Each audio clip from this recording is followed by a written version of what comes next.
Today we're going to paint this glass bowl, and I have the photograph for you, and we'll talk it through. Let's get started.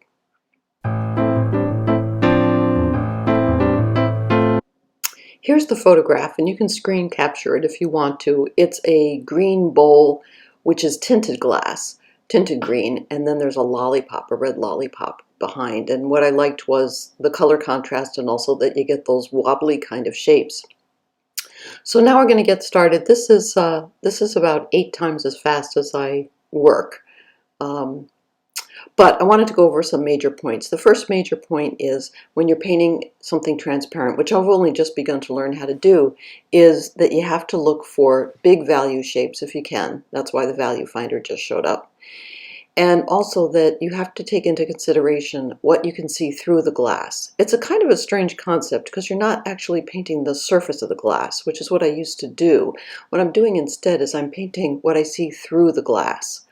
Now the other thing that's really important is not to set up this still life in direct sunlight, because in direct sunlight you're going to get like about 1 million of those white spots all through it, you know.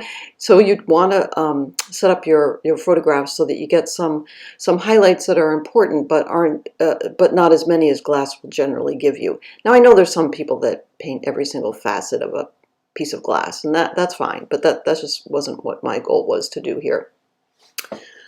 So the green that you see that first went in, that lighter green, has that background grayish color in it, because I need to gray down everything that you can see through the glass. Now the rim of the glass is very saturated, as is that bottom part where the glass is compressed, because a piece of glass like this is manufactured by it's a liquid, and I think that they then press it in a mold.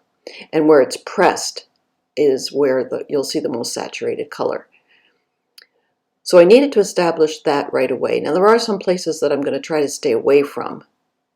They're not white, but I put in some Naples yellow as a placeholder just at the beginning so I would remember to stay away from them, because they're really the lightest parts of the dish bowl, except for the few white highlights that are there.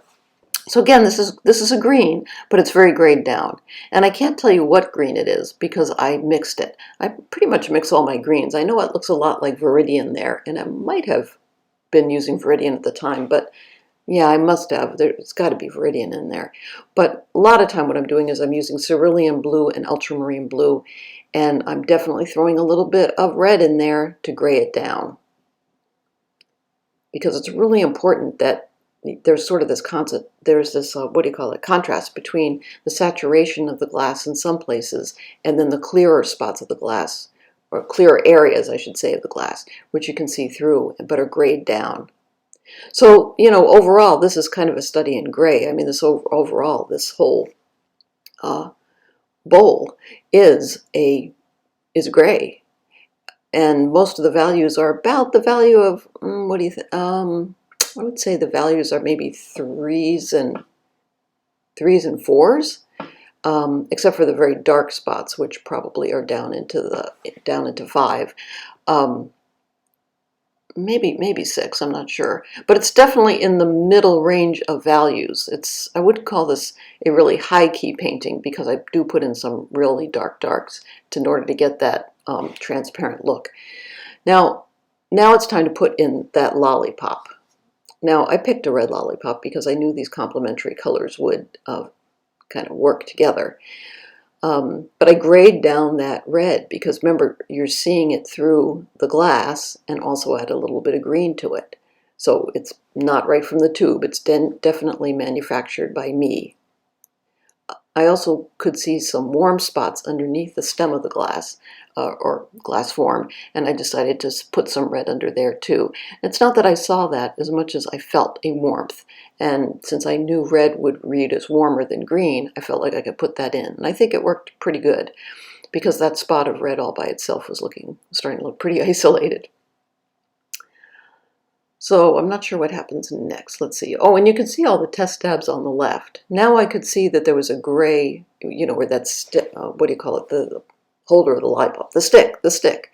I needed to put that in, which of course is white, but because you're seeing it through the glass, it's going to be a mixture of green and gray. So that's why I mixed that color. Everything has a reason for being the color that it is, and you sort of have to think through the different layers of reasoning at the same time keeping things simple. This is definitely taking some practice to do. I'm going to start working on a larger painting soon. Now we're going to speed up some because now we're down to final touches. But I am going to start working on a larger painting too, with several of these transparent forms in it, just because that's what I'm interested in. You know, like most artists, what you do is you get very interested in something and you do a series. You know, you kind of have to get it out of your system before you can move on. And I'm definitely at that place. I'm not sure where this is going, but this is a nice time, you know, because we're home and I have the time to look at objects. I'm spending a lot of time looking at objects that are transparent and what makes them glow. So that's pretty much the end of the painting. It was definitely, this is more what the final painting looked like than the way you saw it throughout. I definitely heightened the color. So remember to keep the whites of your paper white, your paints wet, mass for value, mix for color. Please join my YouTube channel, and I'll see you next time. Bye-bye.